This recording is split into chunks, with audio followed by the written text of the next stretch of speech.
Hi guys, welcome to our daily encounter.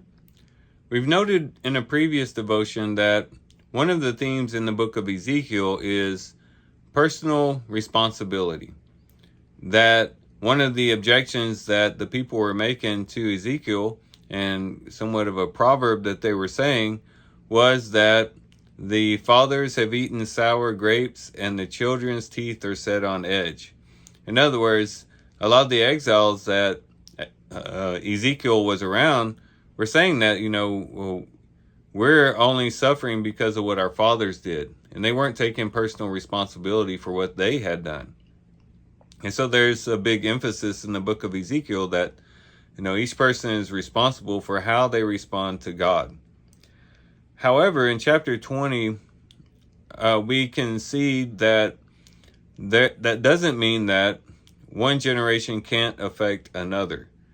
And that oftentimes the sins of the fathers are transferred to the children, not automatically, but simply because oftentimes children tend to follow after the habits and the bad decisions that their parents make.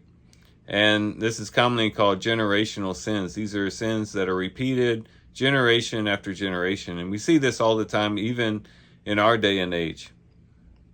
And Ezekiel chapter 20 really brings out the reality of that. The children of Israel have been sinful generation after generation after generation. And this had created somewhat of a cumulative effect as far as the destructiveness of the sin, but also the impending judgment that would come as a result of that. And the sins of the fathers were certainly affecting the children to the extent that they were following after their forefathers' ways. And there's a call in the chapter in verse 30 to change that. It says, "Therefore say to the house of Israel, thus says Lord Yahweh, will you defile yourselves in the way of your fathers and play the harlot after their detestable things?" In other words, you have a choice to make. Are you going to follow after what your fathers have done? Or are you not? And that's a decision that we all have to make.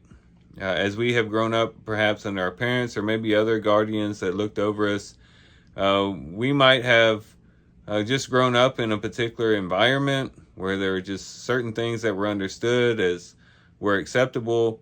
And we might grow up in that environment and think that that's okay. And we just fall right into what our guardians or our parents did, and maybe not even think too much of it. Not really sitting back and reflecting on, is this really okay? Is this really something that God would have me to do?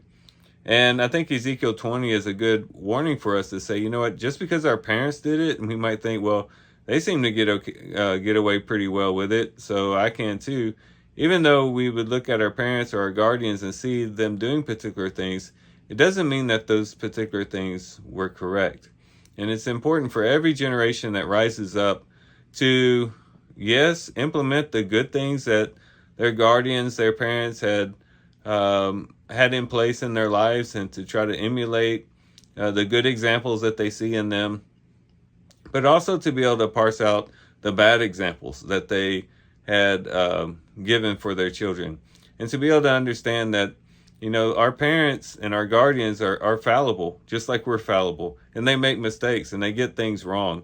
And it's important for us to not just blindly follow what our guardians or our parents did, but to go to God's word and to make the proper adjustments for our generation so that we can turn the following generation into the way of following the Lord more perfectly. And hopefully Ezekiel chapter 20 will help us to do that. And these are some things, of course, that we can reflect on as we do read Ezekiel chapter 20. And with that, guys, I do thank you for watching the video today. Hope you guys have a great day. Love you guys. God bless.